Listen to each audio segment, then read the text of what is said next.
around swinging, but this ain't Hollywood. Black Air One, stomp him out where he stood. You was doing good, why roll the dice? Or gamble with your life, now you being led through the afterlife. It all goes down, and it's where you're not prepared. Hey, yo, welcome. This is episode 10 of the Kings of the Ring podcast. I'm your host, Khalil, a.k.a. the Fifth Horseman. Right next to me is Willie Joe.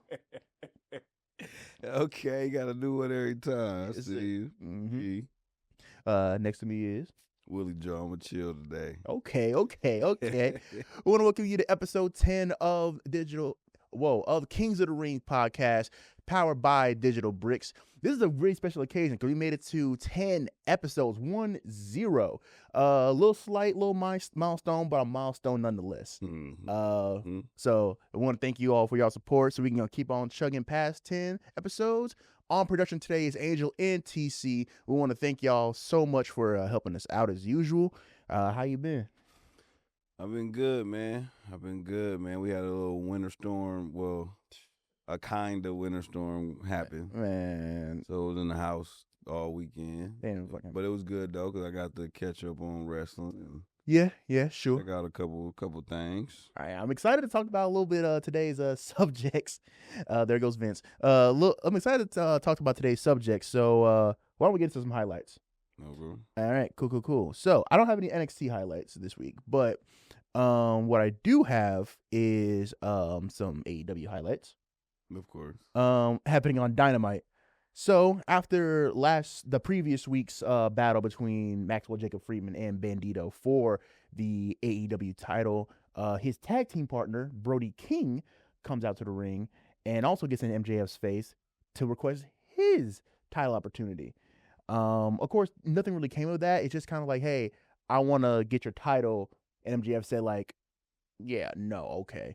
But it seemed like they're heading towards a program with Brody King and MJF. Who's what's one of them barefooted, right? Barefoot? No, that's Speedball Mike Bailey.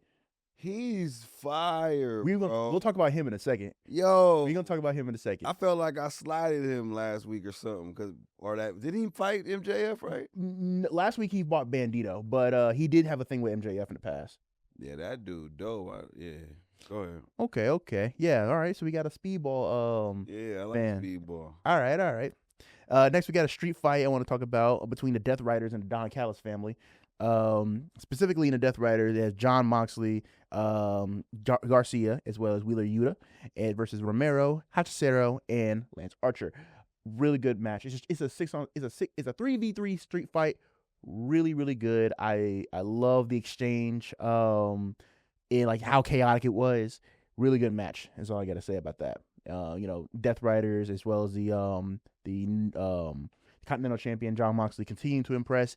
Seemingly they're like slowly still moving towards like babyface status, especially Mox. But I don't know if I'm ready for a babyface Death Riders, but that's at least the vibe I was getting from what's been happening lately. Please lean towards a name change. I don't think that's ever happened. Death Riders is fucking gross, bro. And another match I want to talk about after a backstage segment, Swerve Strickland versus one of the trios champions, Kevin Knight. For those of you who don't know, Kevin Knight is a trios champion with Speedball Mike Bailey and Heyman Adam Page. They don't have an official name yet, but Mike Bailey gave them the name of Horsecock, so I'm going to be referring to them as such until then. Anyway, we got Swerve Strickland versus Kevin Knight. Really good match. Nice like big and little match. I always like to see those. And Kevin Knight thoroughly impressed. He definitely earned that trios championship that he currently has. But yeah, so I want to talk about it a little bit. So what made you really gravitate towards Speedball Mike Bailey?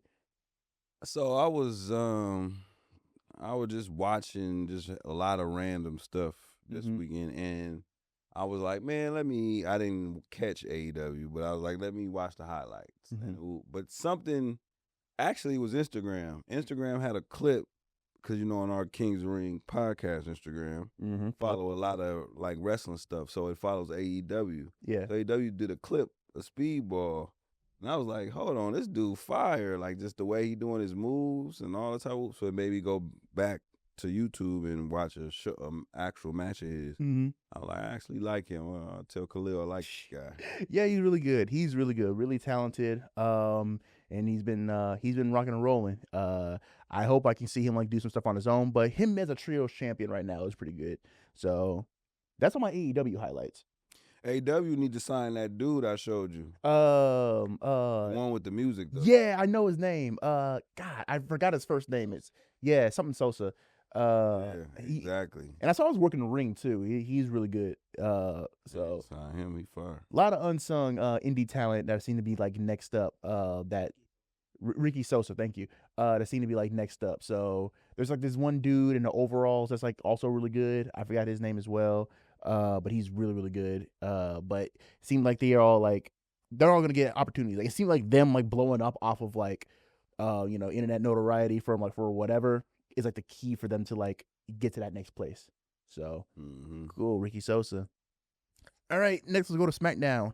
This is the go home SmackDown before Saturday night's main event. I have a question: is what is The Miz doing? The greatest superstar in the world, The Miz, got involved in a match between Ilya Dragunov and Carmelo Hayes for the United States Championship. Saying that, dude? Because I know he's gonna make you upset, bruh. WWE's only triple champion in history, The Miz, got involved in a match between Ilya Dragunov and Carmelo Hayes for the United States Championship. What? I actually seen it, but it didn't hit me. That was the open challenge? That was also... Dragunov came out?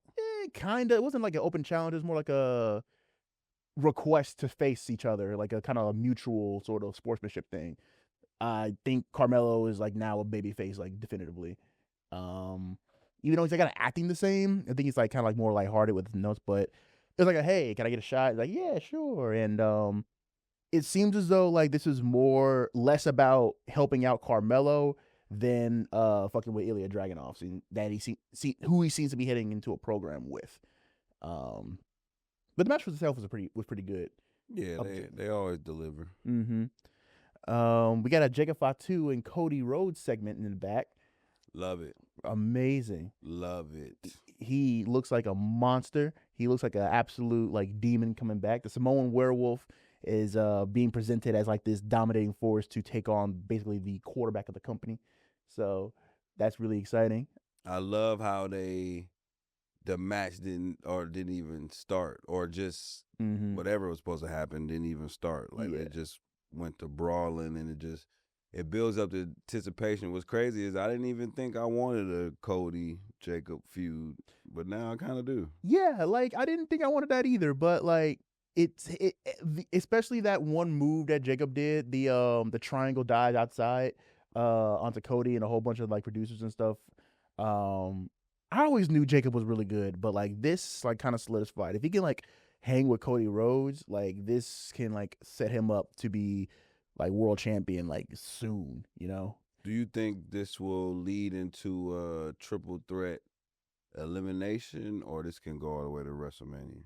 I don't know if it can go to WrestleMania. I think this might be a few. Well, in terms of the few goes, it could be triple threat elimination, but I think this might be like something that gets concluded at Mania, and then Jacob can like move into like whoever is the world champion at that point, because he's already been like United States champion, so I think he can like move into like that second gear and try for like a world championship spot. But as far as feud goes, I think it's like a thing that can go all the way up until Mania. Also, we got a tag team championship match on SmackDown as the Wyatt Six took on the MFT, and after that, the Samoan Stings. Your new WWE Tag Team Champions are the MFT. I rock with that. Get the belt off of Wyatt Six fast. Well, they did. Thank you. But yeah, the MFT are finally tag team champs. I don't know if the Freebird rule applies to them, but if it does, cool. Really nice stat for all of them. But you know, I wonder what's next for the Wyatt Six after this, after they lost their championships. You know what? I think it was a good like idea when was it Bray Wyatt? Yeah. First passed away. It was a good way to keep his name going, but just to be honest, just from a creative standpoint, it just ain't clicking, man. Yeah. It ain't clicking, bro. Yeah, it's not. I really want, and thing is though, one of the biggest crimes of the YS6 is we haven't seen Nikki Cross wrestle at all since she's been back on her own. Like, I don't know if she's gonna make an appearance in a Rumble by herself, but I mean, that's all she can really do. What's she gonna do? Feud? Somebody? They did that with Alexa Bliss when she was like intermediate. And I wonder why Alexa Bliss is keeping that YS6 look, but not affiliated with them. Well, I guess them being on different shows kind of contributes to that. She's on Raw while they're on SmackDown, but that is a really good question because she was very like intertwined with Uncle Howdy in the gang, during all this. So I don't know. Maybe it could be like a feud or something. Not a feud. I don't know. Or tag team between her and Cross. Something. I just want Nikki Cross to start wrestling on TV again. I miss Nikki Cross so bad, but at least she's like appearing every day. I just don't want her like to be like a Valhalla was for the War Raiders. But all right, so yeah, we got new tag team champs. Congratulations to the MFT. Let's see how they handle this lineage. I don't know if it's just those two who won the belts, but let's see. Saturday night's main event taking place January 24th at Montreal, Quebec, Canada. First, we had at Saturday night's main event, like we said, Rhodes and Fatu wrestling to a no contest. Wait, did you speak about the 4-way? The 4-way? At SmackDown? Before? Oh, no, I did not. I did not think about the 4-way. My bad. Why don't you speak about the 4-way? Because I didn't take notes on it. Okay, so the 4-way, that was number one contender match between Trick Williams, Sami Zayn, Damian Priest, and RKO Randy Orton. Yes. Okay. I don't know how I missed that. I don't know. In Sami's hometown.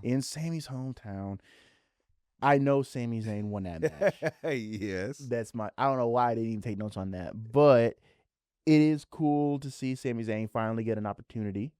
Yes. Now this is very interesting to me that Sami Zayn won because it's like. Wait a minute. No, that match took place on Saturday night's main event. I was just about to get to that. Oh, you're right. Yeah. Okay, I did take notes on this. Cool. Okay, go ahead. Okay. No, I mean, you can continue. I mean, it's on the card anyway. It was Saturday night. Yeah. Yeah, you're right. But like you said, it was really cool for Sami to get that opportunity in his hometown. Also Drew's been fucking with him on Twitter all week as well, calling him the whole thing with Sammy Hogan. That name's always been bullshit to me. But whatever. It is, it's Drew being on Twitter being funny like he always is. But yeah, that might call him Hogan. There's like the internet's fans seem to think because WWE keeps giving him this whole underdog persona that he like keeps winning and like keeps getting opportunities like a Hulk Hogan. It's a bad comparison because he still hasn't won a world title yet. So I don't even know why you can compare the two. Like they were doing the same thing with Becky Lynch, calling her Becky Hogan like some years back. But I don't know. It's just internet fans being internet fans, I guess. But yeah, that match was great. Congratulations, Sami Zayn. Real good match. And I gotta give it to you. And when I said something last, I talk my shit, I troll, I do my thing, right? Yeah. But I gotta keep it 100 when 100 happens. Trick Williams is a star. I've been wanting to say Trick Williams is a star. He's a star. They're presenting this man like the star. He's actually about to surpass Obafemi and Javon Evans, and I did not see that. Well, Obafemi hasn't debuted yet, but he'll have to do. He's gonna have to do a lot in that Rumble in order to get to where Trick Williams at right now. True. He hasn't had. Trick Williams has had the blessing of being on TV and having matches. Also immediately debuting on the main roster and having to whoop that Trick get over. Yeah, he's definitely a star. But Bootleg Undertaker ain't though. Damian Priest. Yeah, he gotta go, bro. Well, the streets are calling him Gunther Taker. Bruh, he gotta go, man. Like they like Damian Priest. I mean, he's a good, solid, reliable worker. He's not bad. He can like get a decent to good match out of anybody. He got great what's that dude name? The tall one dude? Tall one dude. that used to wrestle. He was hella tall. The great son. Great Khali? He got great Khalil leg. No, he don't, man. That man, he's tall, but like he is You tall. see But Damian Priest's legs when he wrestled? yeah, That nigga be like, yo, hell nah. Yeah, but Trick Williams a star though, bro. most definitely. Peep that too. I'm like, he a star. We got Rhodes and Fatu going to a no contest after Drew McIntyre interfered Mm. in that match, which probably does lend credence to what you said about the triple threat elimination. I don't know if that's coming up in Royal Rumble or they were saving that for something else down the line, but you know, Fatu coming back, having a match with Cody Rhodes like he did, and also the world champion getting involved in like basically like, you know, having the match be thrown out. Really cool setup for Jacob Fatu. And yeah, so good for him. Okay, so this match. AJ Styles versus Shinsuke Nakamura. Now, as the Japan fan in me who's seen these two fight for years, I went back when AJ Styles was affiliated with the Bullet Club fighting Nakamura. They're nowhere near as good feud back when Nakamura after he won the Rumble. But even now, this match was really good.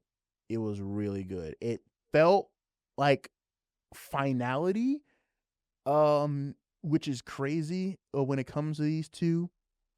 But even though Styles and Nakamura are always really good workers, seeing them like work in this capacity, like they're still in Japan. Even AJ Styles come out with the mask like he used to wrestle in Japan with was really, really cool. I thoroughly enjoyed this match. Styles Nakamura. This is the match I wish we would have gotten years ago, but I'm glad we like at least got some good altercation with the both of them in WWE. Yeah, definitely. It was definitely a good match. I didn't, even though I saw the match years ago on that they fought, was WrestleMania, right? Yeah. Where that they fought on WrestleMania. I didn't really remember it being super trash because they both was whatever to me back then anyway. Mm-hmm. But now, you know, because I'm really rocking with AJ, the direction he going in his final run. I think, yeah, it was definitely a solid match. That match was like brought down because Nakamura turned heel and decided to like low blow him and get the whole thing thrown out. So we really couldn't even get a conclusive ending to that feud because it's just Nakamura got like a really low blow happy around that time when he first turned heel. And you know, as far as the career of Nakamura goes, when in relation to that, you know, he got a few solo titles on his own. He got a few. He's like a multiple time United States champion.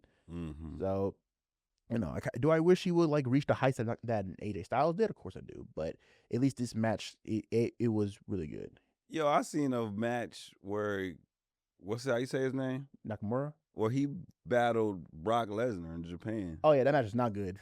What the heck? That match is not. He looked hella different. Yeah, 2006, Nakamura, he did not have any of the charisma he has now. He was still like kind of young in his career, and Brock was like in that really weird period where he can work New Japan after he left WWE.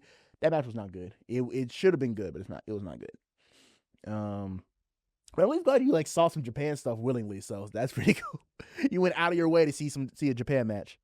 Yeah, that's cool. That's cool. Gives me hope for how I think about your homework later. Mm-hmm. But we got four-way tag team #1 contenders match. The winner of this match goes on to battle the Usos for their tag titles at the Royal Rumble. And this is Alpha Academy, Otis and Akira Tozawa. That was on Saturday Night Live? Saturday main event, yeah. It was? Yeah. It was the 4-way, yeah. Alpha Academy. That was Raw. That was Raw. Okay, yeah, my bad. We're past Saturday night's main event. Now we're on to Raw. Oh, okay. I need to separate my notes a little more. Yeah, we're past Saturday night's main event. But anyway, Alpha Academy versus the Creed brothers versus Los Americanos versus the New Day, and the Alpha Academy got the win. Otis and Akira Tozawa will go on to face the Usos at the Royal Rumble. I was ecstatic for a different reason. WWE, remember, they finally have tag teams. Like, I don't remember the last time we saw the Creed brothers on TV. And like seeing them here is cool. I thought like, wait, they're back on TV? Is Chad Gable coming back like soon? Like, I don't know, but it's cool seeing both of them on TV. They're still really good. Los Americanos, it's Pete Dunne and Tyler Bate. They're always going to be good. And of course, the New Day being like, the oldest in the match, they are still moving really well as a tag team. I thought they were going to run back another Usos New Day thing. Yeah, I thought so too. But nah, Otis and Akira Tozawa picked up the win. They are now number 1 contenders for the Usos tag titles. So, you might have some new tag champions in the Alpha Academy. I mean, they got to do something. They gave Maxine the belt. Why not them? True. That is also true. It's really crazy because, like, Otis, between the two of them, Otis hasn't had a singles title yet. He hasn't had a title yet since NXT. When he was NXT Tag Team Champ, when he was with Heavy Machinery. Tozawa. And Chad never was tag team champs? No. Damn. Not that version, no. And Akira Tozawa was at least a former Cruiserweight champion, so he at least has that, like, in his back catalog. So if they can, like, get, like, a nice feel-good tag team championship win, kind of on the level of when Zack Ryder and Kurt Hawkins won their tag titles like some years back, it'd be like that kind of like feel-good story, I guess you rock with them kind of stories. I can live without them. Yeah, I do. I'm guilty, I suppose you could say. And now, and the last highlight I want to talk about specifically for the show is CM Punk versus AJ Styles for the World Heavyweight Championship. Good match. Amazing match. Back to back, because Finn Balor and CM Punk was a great match. Mm-hmm. Then now they had a great one with AJ and Punk. You changing your mind about CM Punk? No. He's pulling out banger after banger. No, he's wrestling great wrestlers. The hell you talking about? Hey man, you can't just be one wrestler to have a good match. It takes 2 to tango. Well, he a veteran, so he's been good at one point in his life. So he's gonna know how to get a match going. But he just don't move the same no more. But them 2 matches been quite impressive though. I ain't gonna lie, them 2 matches been very cool. And this got me thinking. Mm-hmm. Gunther finna beat him, bro. Gunther's finna beat him. It's the right on the wall. Thinking when that match happened, I'm like, hold on. This is one of them dream matches that you do later in the year on a year tour. Mm-hmm. To do it now, he might be out of here. And I saw on one of them blogs that his contract is up in February. His contract is up after the Rumble. And I kind of wish we would have gotten like Styles and Balor before that happens, but it seems like the writing's on the wall. It seems like AJ Styles might be up out of here after the Royal Rumble. Like, that's insane to me. And I think they would, because that's the ultimate shocker. Like, everybody, like, he ain't just finna write him off like that. Yeah. They gonna let the boy go all year. And he said it in the promo. Like, I didn't make me think when I was watching that. I'm like, damn, Gunther about to beat him. Right. I mean, I don't want to like pull up the eulogy yet because he's still here, but we shall see. Also, that match went to a no contest because Finn Balor got involved. But so yeah, that was my main highlights for like match highlights. And as far as everything I talked about, match of the week, Khalil's match of the week was really tough to decide. I had 3 candidates for match of the week this week. You decided? I did decide. Okay. After so much, I think Styles Nakamura was my match of the week. It was almost a street fight. The street fight was really close, but Styles Nakamura probably like got it for me. That was a really good match. Good match. It was a good match. But again, I thought like when I saw that street fight, that was gonna be that's over Styles and Punk. That's over Styles and Punk, yeah. Because at least there was a conclusive winner. Because for Styles and Nakamura, that's like the one thing. Because Finn Balor got involved, in Styles Punk. But I was thinking, okay, this street fight is gonna be like the match of the week. But no, Styles Nakamura really impressed me. But yeah, that's that. And a few other little news and tidbits that came up. Powerhouse Hobbs is definitively WWE bound, and seemingly, he's got a new name. Royce or something. Royce Keys. Mm-hmm. Hey, speaking of that, it made me think about it. I think you need to be Khalil Cortez, bro. Khalil Cortez. No, for real. It's over Kai, bro. I think it need to be Khalil Cortez, bro. Khalil is a nice, strong black name. I'm not mad at that. And that's a universal black name too. I'm not mad at that. I'm not mad at that. Need to be out there like that, and it's you. It is me. It's me. I'm not mad at that. I'm not mad at that at all. All right, I'll definitely, I'll definitely look at about that. But yeah, no, Royce Keys.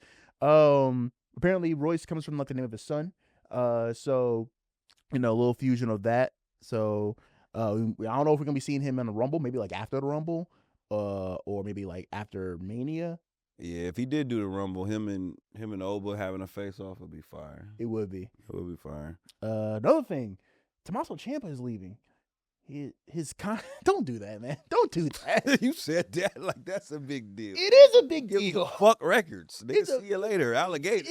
What the fuck after a while, crocodile? Look, bro. The hell you talking about? Tommaso Ciampa has been in the company for a long time. I think like going on 10 years at this point. Don't do that. Don't do that. That's a fact, though. Don't do that. That's a fact. Talking about his career real quick in WWE. He's had amazing showcases in WWE. Most specifically NXT. His series with Johnny Gargano was amazing. All right, he was even the WWE run fucked up his whole thing. The main roster did. Yeah, the main roster run. Yeah. He even got a tag team title win with Gargano, so that's good for him. But I don't know. Like I feel like his prime moments, because he's being booked by the same person when he was on NXT and when he's on the main roster. I don't know what the fuck changed. But he really good matches up with Gargano. That I think best of 5, best of 4 series that he did was really good. That is crazy. Yo, I got a couple points though. What's up? Since I see we getting out of these highlights, I got a couple points. Mm-hmm. Couple of them. Okay, boom. Juliana's still garbage. She's still Julia's still trash. But the person with her is low-key fire.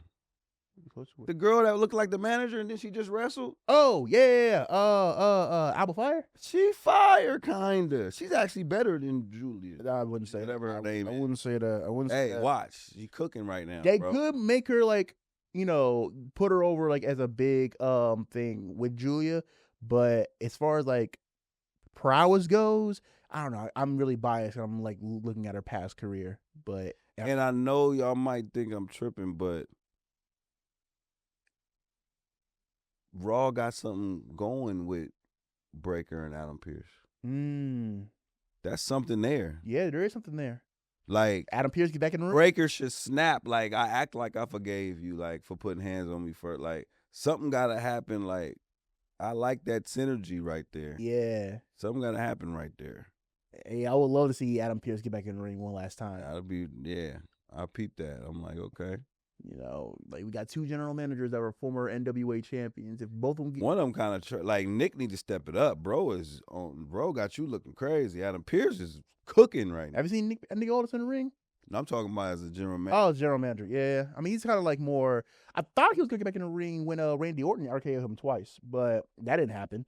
He ended up facing Joe Hendry at WrestleMania. So where did he go from here? He didn't win RKO.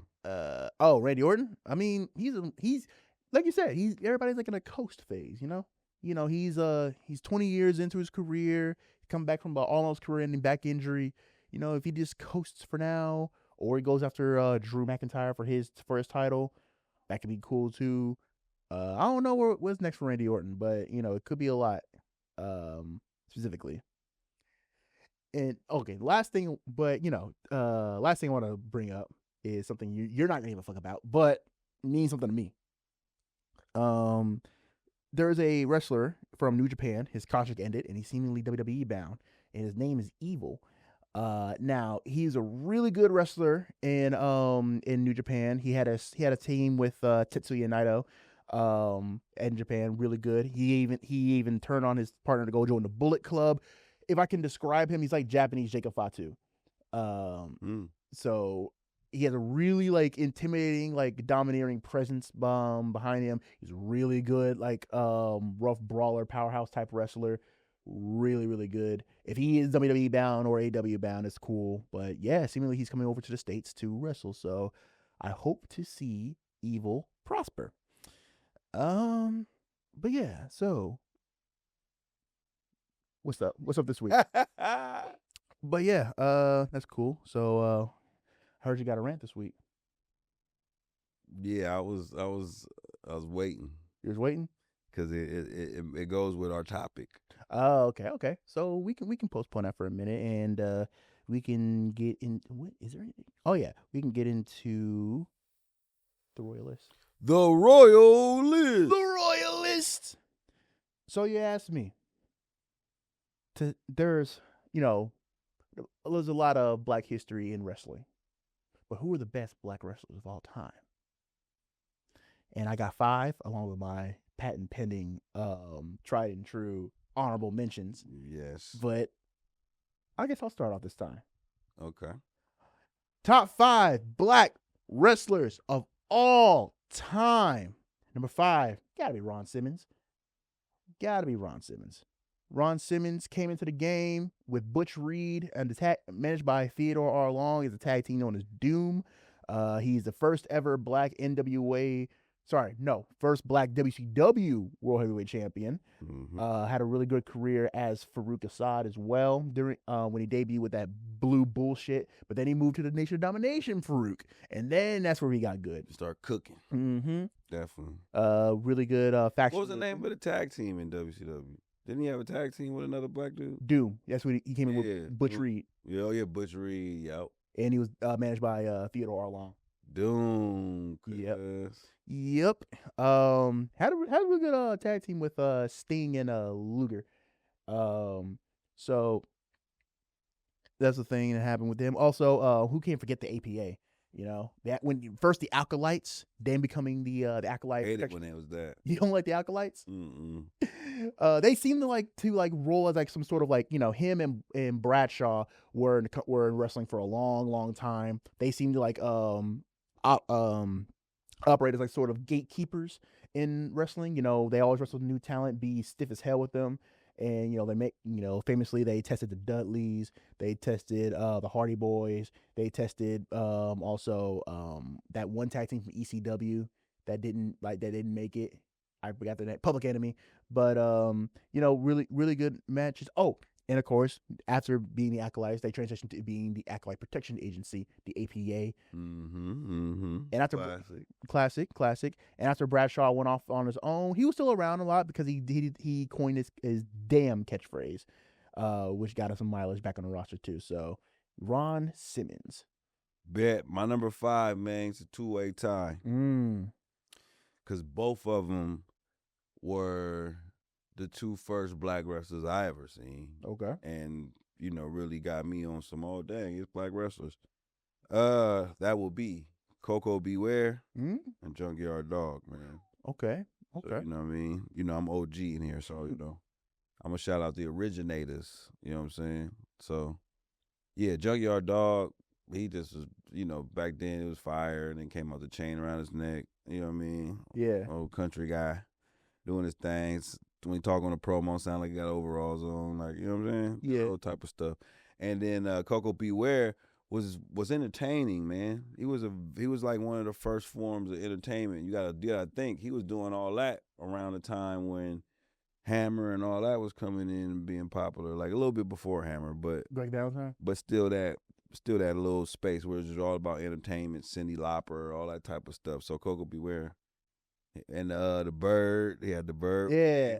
What was his bird's name? Dang, what was the bird's name? I forgot his bird's name. It's on the tip of my tongue too. That's the crazy part.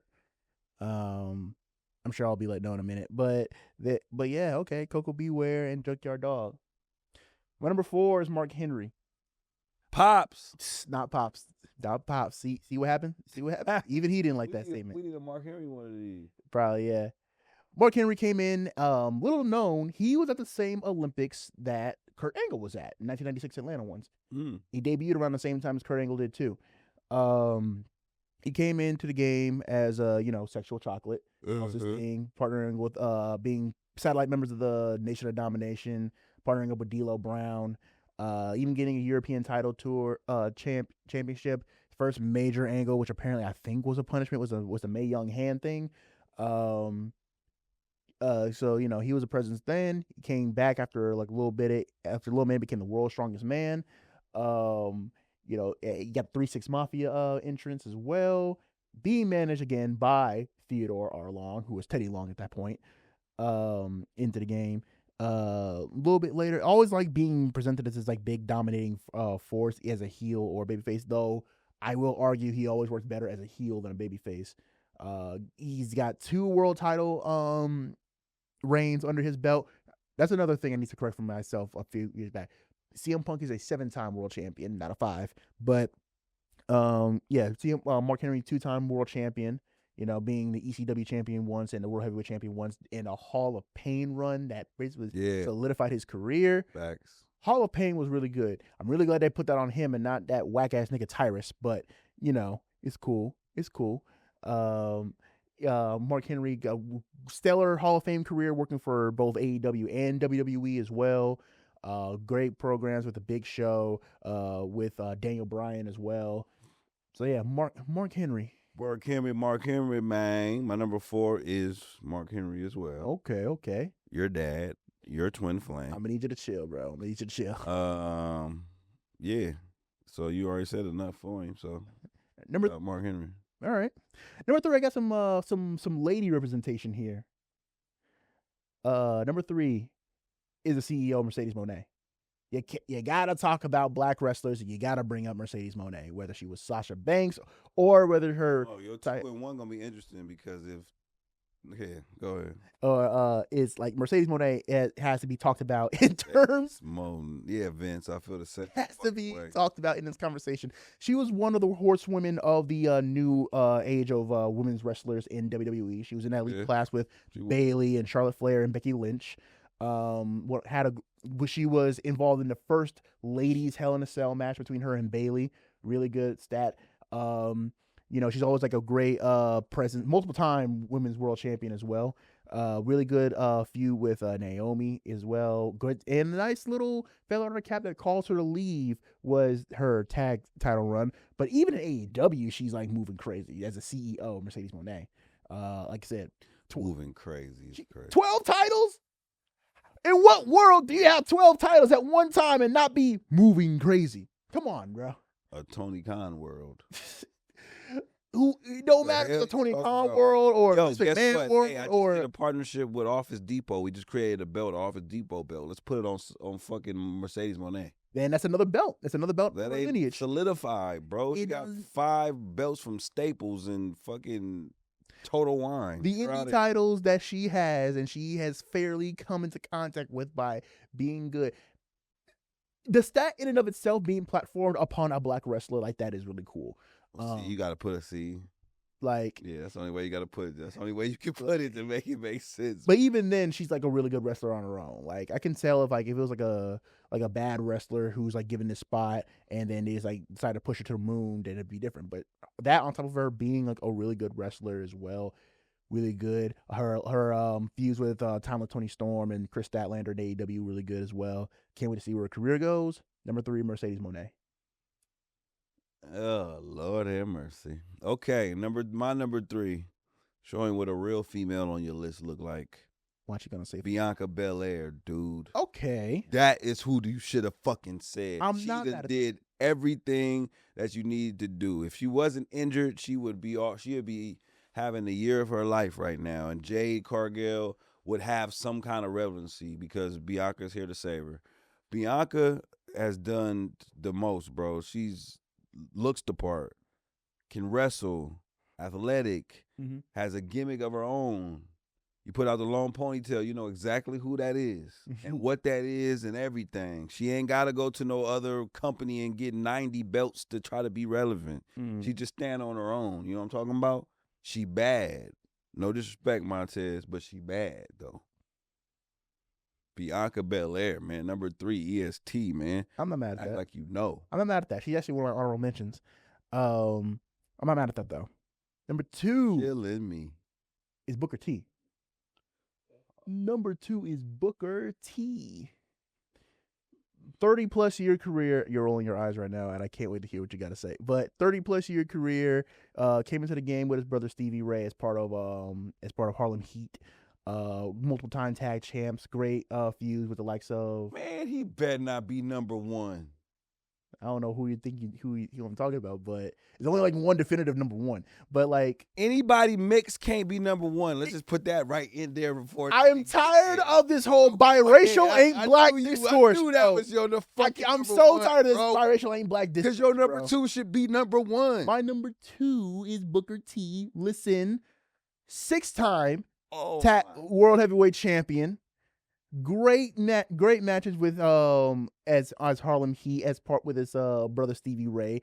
Good matches with the likes of the Horsemen as well as the Nasty Boys. Gaining all those tag titles, going on his own and being a world champion. Good matches with the likes of Scott Steiner. The match itself, not the ending. I hate the ending of this match. With the match with Triple H or WrestleMania, the match itself was fine, but the ending I hated. The King Booker gimmick was also really good. That's like a gimmick I hated when I was a kid, but I love it now. Also a part of a lot of iconic moments, especially the him and Austin going to the grocery store. Really good iconic moment. Also Booker T having a wrestling school that's like a pipeline to WWE as well. I can tell he's definitely a student of the game. You know, he's been in this for a minute. He's good. He's always been good. In fact, I think if you put him back in the ring right now, he could still probably like pull out a move or two, you know? So yeah, my number 2 is Booker T. For sure, bro. Yo, if your uncle is Umanga, you ain't fucking on this list, bro. Anyways, number 2 is who man, your list is crazy. Number 2 is Ron Simmons, dog. The first ever fucking champ of WCW should be in the top 3. How is he number 5? And he's done the unthinkable. He's the first ever black champion, bro. Because there's another first ever black champion that's in my honorable mentions. And if I said his name, you'll be like, okay, I get it. I'm just saying. Yo, this is insane. Vince, I feel you, bro. This is crazy. Get Vince the fuck out of here, bro. Like, for real, bro. I mean, you said Ron Simmons, man. The real number 2, man. Real number 2. Ron Simmons is good, though. I appreciate him in his score. I actually saw him. He and Bradshaw were at the Gathering of Juggalos at the wrestling event I went to. You spoke to him? Yeah. I said like a few words to him. It was pretty cool. You know, they're in APA gear, so you know Bradshaw been like appearing in the indies for a whole bunch of companies, and now Farouk was there too. It was really cool seeing them too. Honorable mentions time. Naomi has been in the game for a minute. You know, multiple time women's champion. She pulled off Heist of the Century 2 at Evolution. That was really cool to see. You know, she's like when she started doing the whole glow gimmick was really cool. Her tenure as Trinity in TNA before she came back to WWE was really good as well. Having a great feud with Jordynne Grace. I really hope they run it back on the main roster when Naomi eventually comes back. Devon Dudley, another honorable mention of mine. Part of one of the greatest tag teams of all time. Absolutely. Multiple time tag team champion with brother Ray Dudley. Swerve Strickland, another honorable mention of mine. Don Julio Belly.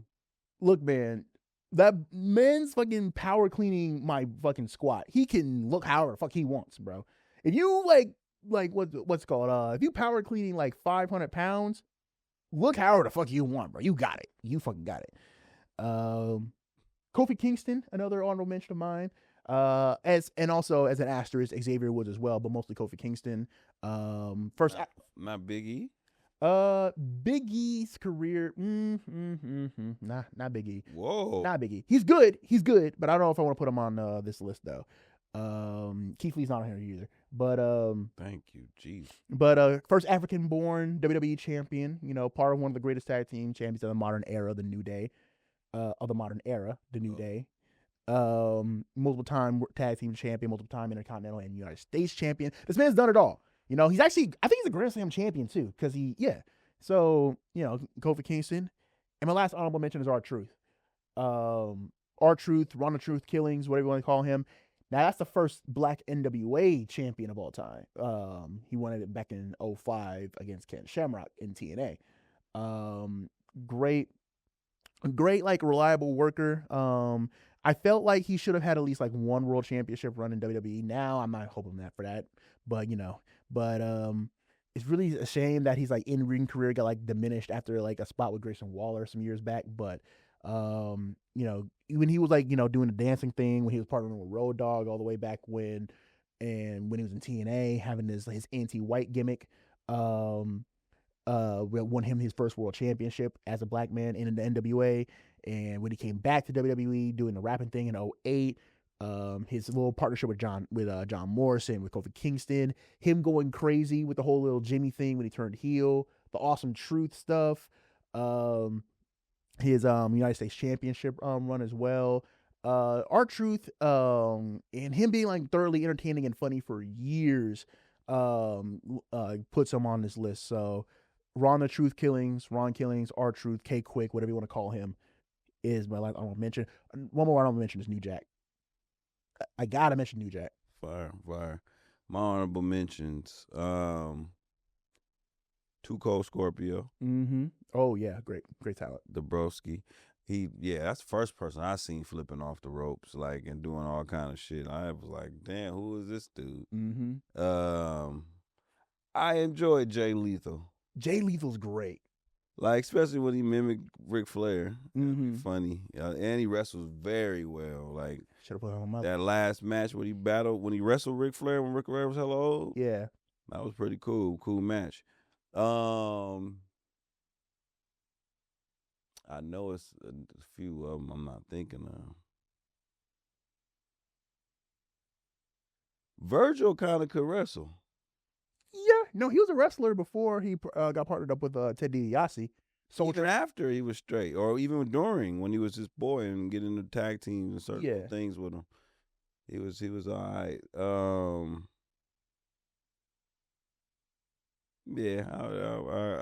go with them. Okay. Yeah. And my number one, black wrestler. Black, bro. All black, bro. Black wrestler. Not mixed, bro. He's black, bro. His fucking uncle named Umanga, bro. His dad is Rocky Johnson. If you smell what The Rock is cooking, The Rock is my number one for best black wrestler of all time. Listen, bro, I am not engaging in this whole biracial ain't black discourse. This is a black man, all right? His father's a black man. He's a black man. All right, listen. He's on the list. If he got put on that Black History shit by WWE, of course, that kind of super solidifies that. Even though I've been categorizing him as a black man, but what can you say about The Rock? Multiple world title winner, Intercontinental win. I could like his feud with Ken Shamrock over the IC title when he first came in. His run with the Nation of Domination, really good. His feuds with consistently on top of the card with the likes of Austin, Triple H, with Vince McMahon, The Undertaker, Kane, like all these like top billing act, Brock Lesnar, like all these top billing acts in really good matches. Even when he came back years later and he did the 2-piece with John Cena, even rather recently when he tagged with his cousin Roman to go against Cody and Seth. And he's definitely earned his spot at the top now, even being TKO representative. As a wrestler, I think you can't get any better than The Rock. Yeah, Rock's a GOAT. He just ain't black, but he is black though. He's definitely a GOAT. I ain't got no argument against Rock the wrestler. Rock the black man, We might have to talk to Dr. Umar. Man, Dr. Umar. My number one. Well, yeah, I said it. Booker T, dog. Not mad at that. I'm not mad at that at all. Number one is Booker T. That's not ridiculous. It's not ridiculous to say. No other black man trajectory went that way like Booker T. It's not a lot of people that started in WCW was kind of like I'm riding with WCW. Then when that whole bottom out happened, had to go to WWF.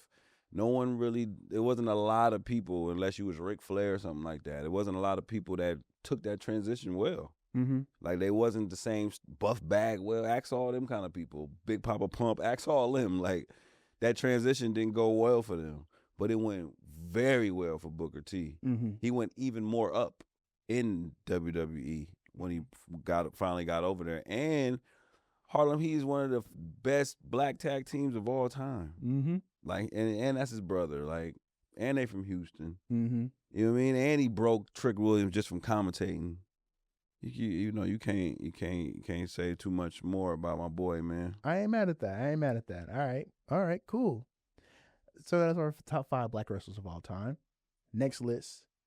Let's go to the Mexican wrestlers. Hey, let's get to the Mexicanos, my peoples. You want to start first? Sure, man. I start first, man. You know what I'm talking about? Because here's going to be a bunch of dudes with a bunch of masks, man. Mine, I'm finna go, you know what I mean, the people that pay the way. That's the only way I go, man. You know what I mean? Number 5, give me Tito Santana. Not mad. Tito Santana, number 5, man. One of the first Mexican wrestlers I ever seen. You know, I wasn't really all the way into Lucha Libre and all that as a youngster. You know what I'm saying? So I wouldn't be as savvy to it as you know what I'm saying? But I'm glad when it comes to Mexican wrestlers, though, Tito Santana is one of the first ones, especially one of the first ones to get over to the big leagues, to be seen on national television. So he representing his people. Yeah, I mean, it get no better, man. Tito Santana, man. Okay. All right, cool. Tito Santana, not a bad list. I probably would have put on my mind if I was familiar with his work more, but you know, I know he worked. I know he worked the first WrestleMania as well, so that's cool. My number 5 is La Parca. La Parca. I'm sure if you see the picture of La Parca, told you know. I mean, yeah. Told you. like 4 out of my 5 have masks on. So yeah. But La Parca is a really recognizable wrestler. I'm sure you remember his work from WCW. Yeah. When he was there. I'm sure if you put up a picture of La Parca, you'll be like, oh yeah, I know that guy. Though La Parca working now is no same La Parca from old time, and also some really weird right stuff with the name, like the current one's known as LA Park. It's really weird, but for all intents and purposes, this work really good, solid worker, really recognizable in the world of Lucha Libre. Yeah, La Parca is my number 5. Okay, La Parca. My number 4. Alberto Del Rio. What? Are you on dose? Oh, you said Miz is the best wrestler of all time. Both y'all tripping? Gross. Alberto Del Rio? Yes, nigga. He was fire. I don't know maybe you got on drugs later or something. I don't know why you even reacted like that. But the only Alberto Del Rio I remember is a nigga that was fire in the fucking ring. What am I missing? That man has been garbage forever, bro. What are you talking about? I fuck with Alberto Del Rio. And I'm not even talking about his later shit. You tripping. Alberto Del Rio had a great run. He had a great run when he came in. You can't be garbage and have a great run, bro. Name one person garbage that had a great run. Great? Exactly. Give me some time, I'm thinking some. Jack Swagger had a good run. He was garbage. What run he had? He's a 2-time. We the people ain't a run. He's a 2-time world heavyweight champion. What are you talking about? I already had a discussion about these titles. They put the top belt on him twice. The top belt? Yes, he cashed in he won Money in the Bank at WrestleMania, cashed in on Edge, became world heavyweight champion. Lost to Rey Mysterio, but that's the big belt, right? Big old belt. Yeah, that's not the belt, bro. That's the top. That's the other one, the belt. And he was a ECW champion as well. So that's a world champion. That's a world championship. If the top belt is on the brand, that's their world championship. Yeah, and he's a world champion. If it's a brand, you got a top belt, that's a world champion. I'm surprised niggas reacted like that. Alberto Del Rio in WWE, what am I missing? Maybe you had a better experience with him than I did, but for me, besides him coming out with the cars every week, that was kind of fire. He's always been a very boring personality to watch. What about wrestler though? He was I like the cross arm breaker. I like his little the Shining Wizard he used to do. That was really cool. But that one fire when he beat the dude up at the talk show. No, wait, talk show. What are you talking about? When he got on that talk show and beat the dude up. Oh, that was kind of cool. Yeah, I guess. Man. Fronting on Alberto, bro. I don't know. You got it. Very surprised you reacted like that. You got it. Yo, you got it, boy. All right, Alberto El Patron. That's your number 4, I guess. Yeah, I said El Del Rio, dude. Same person. Nah, because you trying to make fun of the run that I ain't talking about. Oh my God. Oh my god. I will say though, he got absolutely screwed over by WWE after they bought AAA, because he was AAA's world champion before WWE bought it, and then when WWE bought it, they just like kicked him off and made the Kingo the champion, and nobody fucked with that. Mexican fans are like a different breed than American fans. They wanted Alberto to continue his fucking title reign, but obviously He a couldn't do goat that. out there. But all right, my number 4 is Eddie Guerrero. Number 4? Number four. Yeah. Yes. My number 4 is Eddie Guerrero. Eddie Guerrero's number 4. Probably if you talk about the Guerrero family, all of them are good. Whether you're talking about Chavo bet not be on this list. he's an honorable mention, I think. But I said Eddie. We've talked about the Guerrero family. There's a whole bunch of people you can talk about: Mondo, Hector, but I think Chavo. But I think Eddie is like the prime example, the shining star of the Guerrero family. Coming up and battling like opposition and his own inner demons as well for a time. He was part of the Rascals. Moving over from WCW over to WWF. He had really great matches and feuds with his nephew Chavo, as well as Rey Mysterio Jr. Had good matches with Billy Kidman as well. Moving over to WWF, he had that partnership with China was really entertaining as well. The whole Mamacita thing. Him winning his first world title as well off of Brock Lesnar was really cool. Him having that nice, before we knew what was gonna happen, him having that nice solidifying moment of like him and Chris Benoit being like the respective world champions of each show, having that moment together was really, really cool. His second feud with Rey Mysterio before he passed was real entertaining with the whole Dominic Mysterio thing. It brings me back to that line that Dom said when Rey's talking about Eddie, and Dom said, "Don't keep my father's name out of your mouth." that was hilarious. But Eddie Guerrero is definitely one of them ones. So he's definitely earned his number 4 spot. Number 4 is disrespectful. Number 3, the best Mexican in wrestling right now. You better not say Dom Mysterio. Dom motherfucking Mysterio, boy. He's good, but is you crazy? Yes, good, number 3. Number 3, really? Absolutely. He changed the game in a very short period of time. He came into the wrestling thing like looking like, I don't know, like remember that group? What was the Mexican boy band group? Mexican boy band. Yeah, Mojito. Oh. What was their name? I know what you're talking about. I just don't know their name. Moduo, Monito, something like that. Okay. You don't know what I'm talking about? I know who you're talking about. I just don't know the name. Well, he came in the game looking like them, partnering with his dad, being a tag team, and then something just clicked. He got the mullet, he got the mustache, he got the attitude, and became a superstar. Mm-hmm. Unfortunately, he hurt right now, but the whole 2025 was Dom's come out year, so yeah, that's how his performance in 25 is how he ended up making my list. Okay, all right. I mean, really good, really good, really good. Okay, my number 3 is Mystico. Who? Mystico. I talked about him last week. Mystico. Oh. Just like you don't want me to judge Del Rio off that later run, I don't want you to judge Mystico off a Sin Cara run either. He's so much more besides being Sin Cara. All right. He is one of the most recognizable luchadors of all time. And you go down, like I said this last week, you go down to Mexico, you ask them, hey, who's the best luchador of all time? It's either going to be him or Rey Mysterio Jr. It's a toss-up. He's really, really important when it comes to Lucha Libre. He's still going to this day, being part of with CMLL, a company that's been around for like 100 years almost at this point. But Mystico, a really good talent. Of course, he didn't get a fair shake in WWE because of like a lot of other shit. But even like as Sin Cara, he was Triple H's first signee ever when he was able to sign wrestlers. Didn't work out, but that's something to work with.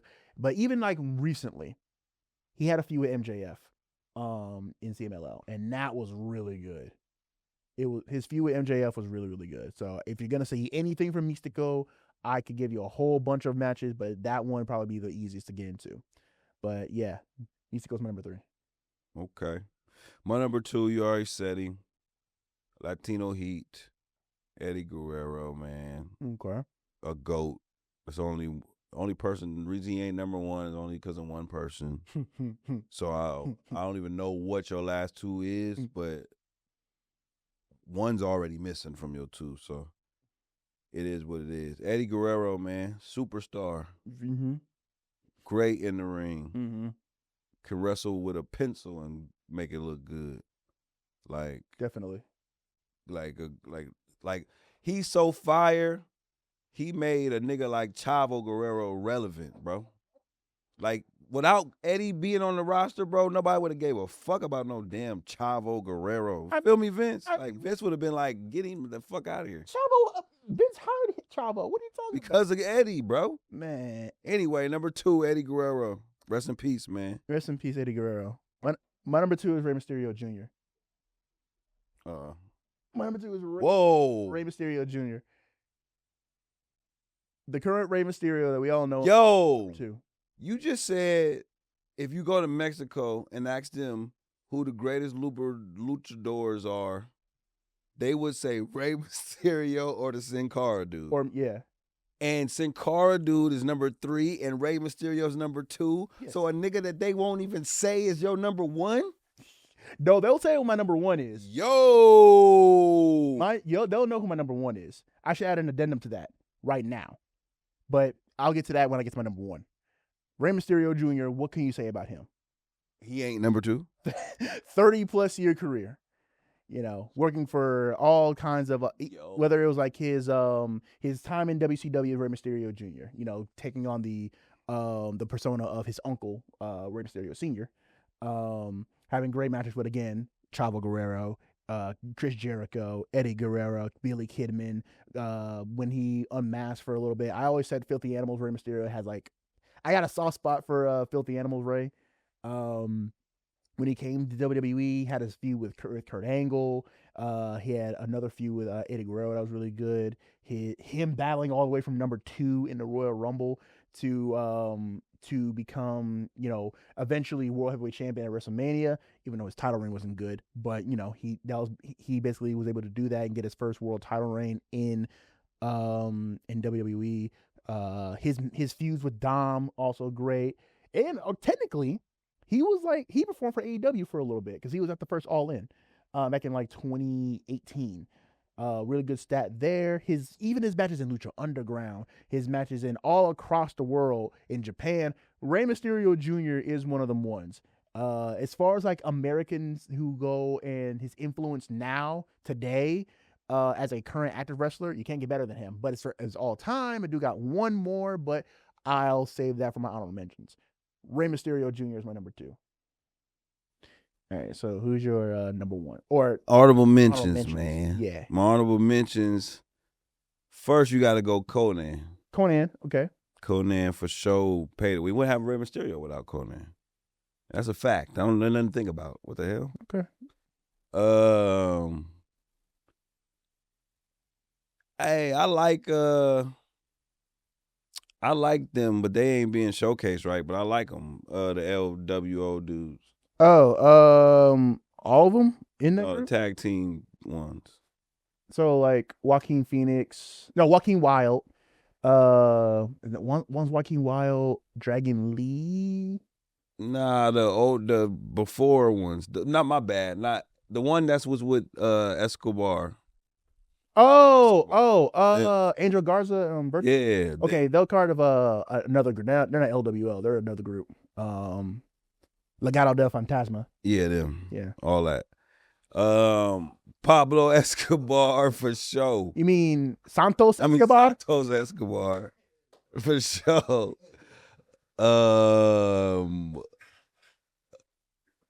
Dang. Who's some women? Mexican women, though. I know there are some. I just can't name any. I mean, because I only think about the Dalmatian lady. Zelina Vega. Yeah, I'm about to say I only think about the Dalmatian lady, but I don't want to say her. All right, what's your honorable mentions? Juventud Guerrera is one of my honorable mentions. Really good cruiserweight. in WCW, and I have a soft spot for his Mexicools run when he was in WWE, along with the other two that I might pick, Psychosis and Super Crazy. Both Super Crazy was hard. Yeah, really good ones. I only put them on here. If there's any Mexican fans watching this, they're probably gonna crucify me for putting him in honorable mentions because he's super influential. I'm not really familiar with him apart from the other guy. His name is Blue Demon. He's a really good, really influential luchador as well. Rey Mysterio Sr., the first one. He can't really, we wouldn't have Rey Mysterio Jr. without Rey Mysterio Sr. And also he himself was pretty good. Chavo Guerrero Sr. and Jr., both of them were good. Basically anybody in the Guerrero family that's not Eddie's and honorable mentions for real. Mondo, Chavo Sr., Chavo Jr., Hector, really good talents as well. Also Homicide, another one I really like as well. Homicide's a really good one. I love his matches in ROH. I love his run in TNA as well. His matches with Samoa Joe was really good. He had a matchup with another guy. It's Homicide and somebody else. They had the tag team LAX. That was like really good. But those are my honorable mentions. Definitely. Okay. Number one. So my number one, this guy he basically did what Rey Mysterio did, but first and a long time ago. His name is El Santo. El Santo is one of the most influential luchadors of all time. Probably the most influential luchador of all time. Not only just influential in lucha libre, but also influential in Mexican culture itself. There's a lot of like stuff or like, not stereotypes, but like when you think of the word luchador or like the practices of lucha libre, it probably came from El Santo. He's probably like the Mexican version of The Rock, being like a superstar in the ring, but also being a superstar out of the ring, being an actor for a lot of movies as well. There's like a lot that he's like done and a lot he's performed, matches he's had that give Lucha Libre its current status, that if we didn't have him, there wouldn't be any of the other luchadors that we named. He's that important in the mythos of Lucha Libre. You know what's funny about that? What? Is all the other lists we've ever had, whether it's top 5 black, top 5 tag team, top 5 of all time, your number one is never for that reason of paving the way and was the first to. Your list would be so different if that was your reasons for number one. I mean, check this out, my boy. It's only one number one. It's wonder. Rey fucking Mysterio. What is you talking about, dude? Without El Santo, there will be no 619, dog. Without fucking El Cerrito Bart, get him out of here, bro. Listen, bro. I give a damn about what you talking about with that nigga, bro. Without him, there will Rey be no Mysterio. There will be no Without Conan, bro. Without Conan, there will be no Conan either. This man paved the. This man paved the way for everything. Like I've never like seen a wrestler best match? I've never seen. Hold on a second. It's not. I need to my point. First of all, his squad. Yeah, exactly. His squad was Blue Demon. What? Blue Demon. That is a really good match. It's like 1960s, I believe. It's really old, but again. Oh, bro, you clouded right now. I'm not. Listen, I know ball. I'm sorry, but that's my curse. I'm suffering from success right now. It's just what it is. It is what it is. But go on, Rey Mysterio Jr. You got it. That's crazy. Rey Mysterio Jr. number one. You see my pattern with these lists. I can't go bias. I gotta go facts. I gotta go to the only person it could be. It's Rey Mysterio. Like if and when we ever get Rey Mysterio on this podcast and we ask him about influential luchadors, I guarantee you 9 times out of 10 that man's gonna say, El Santo. You gotta say El Santo. If I get any luchador on this pod and I ask him the same question, all the niggas gonna say that El Santo was super fucking important to Lucha Libre, wrestling, and to Mexican culture in itself. That nigga is that important to like the whole grand scheme of things. But all right, cool list. That was the royal list. All right, so our next, let's go to our topic real fast. So you asked me begrudgingly to watch WWE Unreal Season 2. Mm-hmm. I had not seen WWE Unreal at all, so I had to watch Season 1 and Season 2. Okay. Let me get your thoughts first before I say anything. Well, I seen Season 1, so I'll comment on Season 2, because you could do Season 1. Mm-hmm. I mean, you could do both. But Season 2, you know what's crazy? Is the thing that you would think would be fucked up by a show like that is not the most fucked up part about the show. Like, you would think, like, it gives away, like, everybody knows it's fake, but it's giving away. Like, it's no more K-Fab. It's no more, like, showing how scripted and da-da-da. And, the wrestlers that might affect the wrestlers, and I look at it as cool, da-da-da. No, none of them was affected. All that was cool. Like, for example, I like how, what's the one with Bailey? The one with Bailey? Oh, yeah. What's her name? The girl with Bailey. Oh, Lyra Valkyria. Yeah, I ask her name every time. Her, I like how she she fucked up the match. Mm-hmm. Like, she had a spot she didn't fuck up, like, and it was bothering her. Like, that shows somebody that want to be great. Like, that's to your advantage. Even, well, I don't know what the hell LA Knight was doing when he missed that thing. Like, what the hell? And even his reaction was like, yeah, yeah, I'm a goofball. But the worst part about the whole shit is all them 70-year-old men writing this damn thing. And poor Road Dogg with the tattoos all in his head, he cry every 5 fucking minutes. You too emotional to be a writer. Fuck that nigga, bro. Whoa! Fuck that nigga, Fuck bro. Road Dogg. Fuck Road Dogg. Yo! Billy Gunn was better anyway, bro. Why you say fuck nigga. Road Dogg? That nigga Road Dogg has given us garbage as far as the writing goes, man. Well, if he's behind that, then yeah, you're right. It look like he be getting outbidded by the other niggas. First of all, who crippled bro that's talking to everybody about the matches? Like, you're gonna do this, then you're gonna do that. Like, he sound like he smokes cigars every 5 minutes. Who crippled bro? The one that used to be a wrestler, but he is the tall guy. He was talking to everybody about the matches. Joseph Park? That's Abyss? Joseph Park, that's Abyss. Yeah. That's Abyss. That's Abyss? Yeah. Yo! Okay, he walked like Abyss. Okay, that makes sense. Yeah. Him, like, he was all, but the biggest, here go my rant. I just thought about Joey's rant. The biggest. The largest. Yo. Yo. You do this every show, bro. Calm the hell down. I can't live out here, apparently. This dude do have a moment every show. Yo, we need a pause cam for Khalil. All right. My rant, though. Triple H, bro. Triple H. Mm-hmm. Triple H.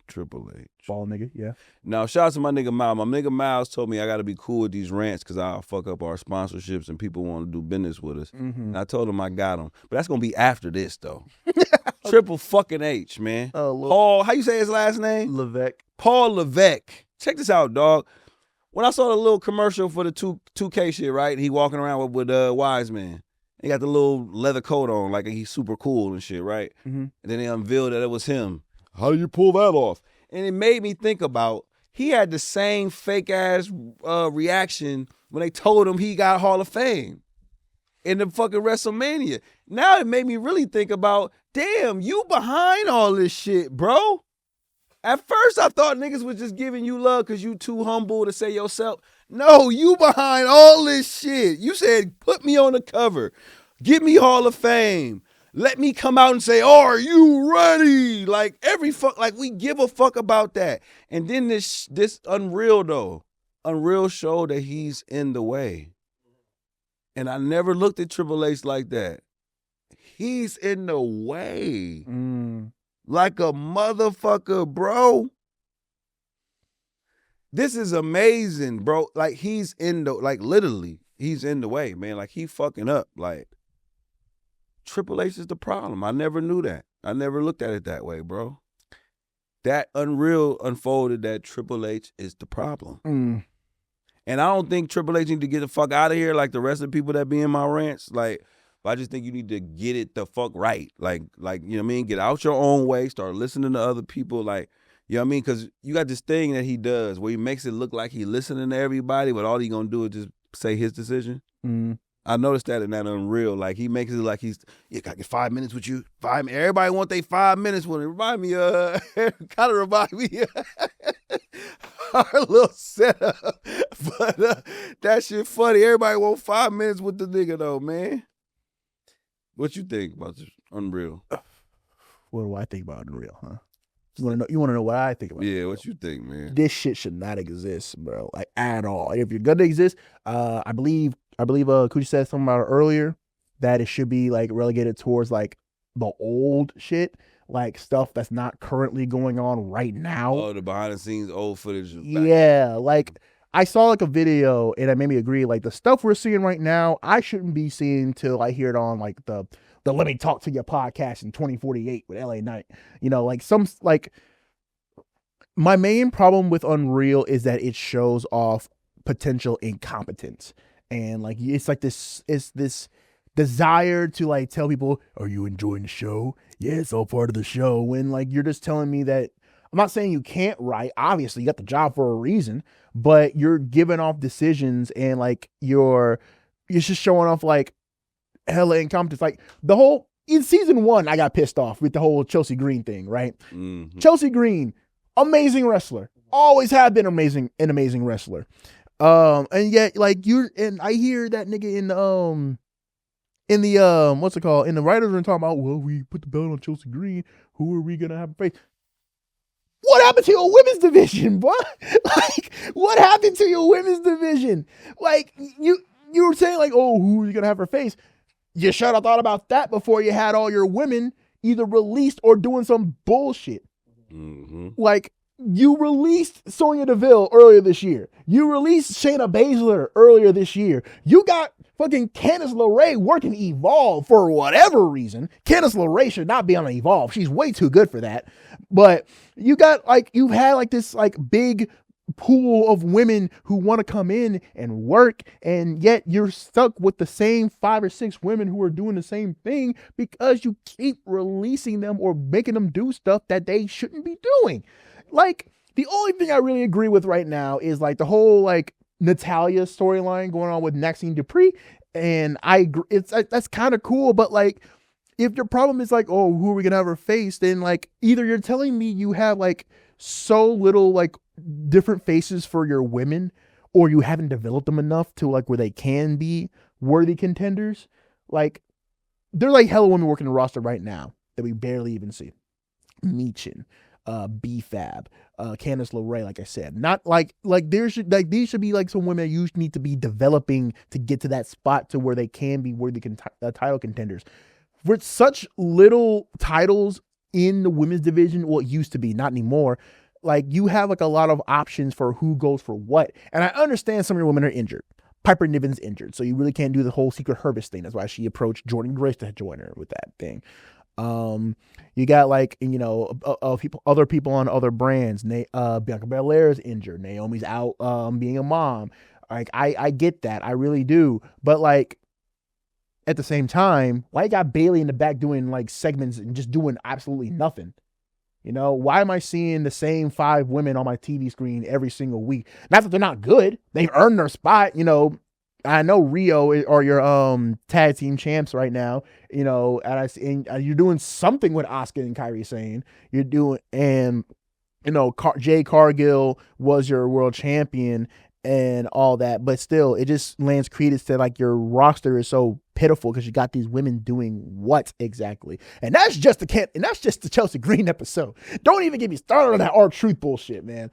That R-Truth shit. Oh my god. His explanation for R-Truth's firing was part of why he's a part of this rant. That's the most bunch of bullshit I ever seen. Like, he said he was never fired, by the way.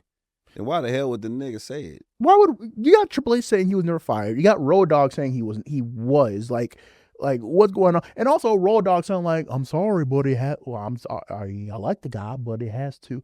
Sometimes you gotta make a cut.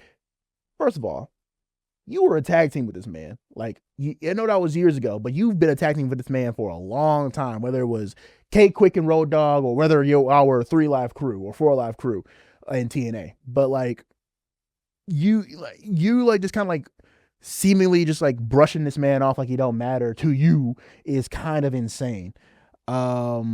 The heel turn shit by itself, like they were like so gung-ho with the whole Rock and Travis Scott involvement, all for that to just peter out into nothing because of one reason or another, whether it was Travis Scott's fault or whether it was them like trying to like get some more eyes on Elimination Chamber, which Nick Khan said they had the Rock on there anyway to get eyes on Elimination Chamber. The whole thing, and the whole LA Knight stuff too, like the whole thing is just like, we don't need to be doing this. We don't need to be doing this. Like, I understand you got those people who want to look behind the curtain and get to know who these people are besides their like kayfabe personalities and who they are as wrestlers. I get that. I do. But at the same time, with the way that the booking is going now, I feel as though this is an unearned victory lap that you guys are putting on. If the booking was like consistently better and you do this, fine. But I feel as though right now it's not the time for you to be doing this, or the era for you to be even doing this. Do you know how much shit I want to learn about from all the way back then? I know they can't really do that because there weren't really a lot of like, camera crews running around in the back like they used to be. But there's like a lot of shit in the Ruthless Aggression era, early PG era that I want to learn about.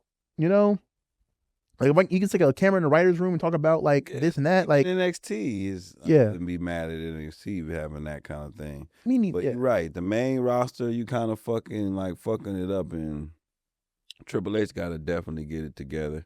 And how the hell did he get a 50-yard line on his forehead like that? I ain't never seen a nigga forehead with that many lines. Like, what the hell happened to him? I mean, he's blade a lot, Really? Yeah, you ever seen? Oh yeah, I'm sure. Abdullah Butcher has that. Carlos Colon has that, like those marks on his face from like blading a lot. Ric Flair has them too. Yeah, I do know that. Yeah.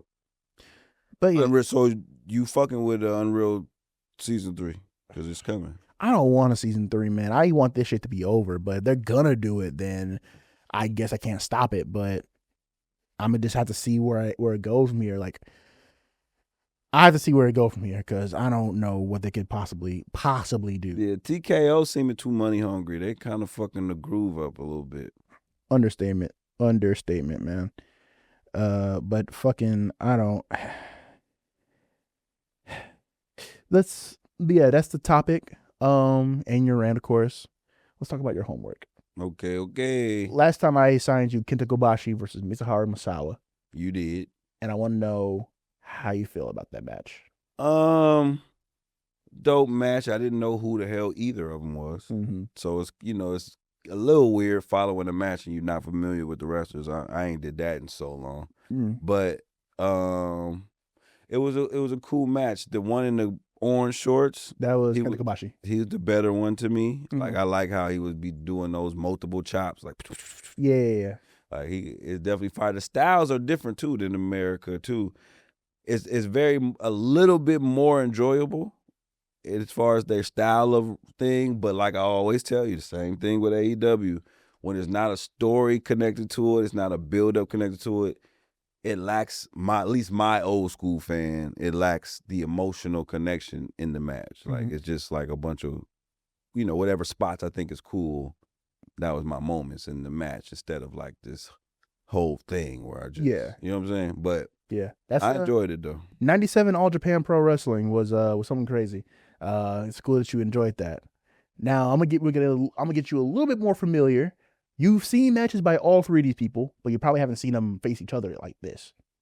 We're gonna go to IWA Mid-South 2001, and your match is CM Punk versus Rey Mysterio Jr. versus Eddie Guerrero. They've wrestled young. They wrestled young in 2001. This is before Rey Mysterio. This is after Eddie was fired for the first time in WWE. This is before Rey got signed to the WWE, so he's still without his mask. And this is way before CM Punk got signed to the WWE. It's 2001. So, he's still blonde. He still has his tag team with the other guy who's like CM something. Had long basketball shorts on. So, yeah, this is young CM Punk. So yeah, that's your match for your homework. I think you're gonna like that match too. Okay. So that was episode 10 of Kings of the Ring podcast. Again, I want to give a huge thank you to Angel as well as TC on production side of things. It's very, very much appreciated. Oh, also another thing. You guys probably noticed that we now have a theme song now. That theme song was recorded and written by the great Shamel, as well as produced by Northside Louis. So thank y'all very much for giving us that. They want to thank Kuji, of course, here for being here as a sort of producer for the show. And right now, Willie Joe, you got any final words? Yeah, make sure y'all like, subscribe. We're trying to get to 500K subscribe. 500K, yes, 500K for sure. But 500 subscribers, we're almost there. Mm-hmm. Make sure you follow the Instagram, Kings of the Ring Podcast. Make sure you follow the Twitter, Kings of the Ring. Yeah, we just gonna keep it going and keep it pushing. Feeling excited because next week I think we will have our first guest. So just stay tuned, wait to see who that is, and be on the lookout for Saturday because I'll be live tweeting while the Royal Rumble is going. Tweeting live Royal Rumble. It'll be happening. Royal Rumble is on at 2 p.m. because they are in the beautiful and progressive. Who winning the women? Saudi Arabia, huh? Who winning the women's? Give it to me. Pause. Yeah, I didn't like that either. The women's. Wow. I would say my pick for the women's, Chelsea Green. All right, mine's Liv Morgan. Who's your dudes? I want it to be Finn Balor, but it's probably gonna be Gunther. I wanted to be Gunther, but I got a feeling it's finna be Roman Reigns. Who you got? Oh no, that was me. Women, I'm gonna go Shock Valley Bianca Belair. If she comes back. Oh yeah, if she come back, she for sure will. Yeah. I'm gonna go. You know what? I'm gonna go Oba Femi winning the Royal Rumble. If they want to push him to the moon, this is how you do it. Not bad. Yo, that'd be crazy. I feel like that'd be fire. It will be fire. He breaks the record. He eliminates Roman. He's a star. Fuck it, let's do it. He has declared for the Royal Rumble, so. What else they got going on? What's the right now? What's the champion? Oh, I need to run that back. Finn Balor's not in the Royal Rumble because he tried to get in the Royal Rumble. He tried to get in, and Adam Pearce said it's full. Oh wait, if not Oba Brown. Braun Breaker. Yeah. Yeah, because Adam Pearce said they're all in the Rumble. All of Vision is. Okay. All right, but yeah, like you said, like and subscribe. Thank you so much. We out. You're.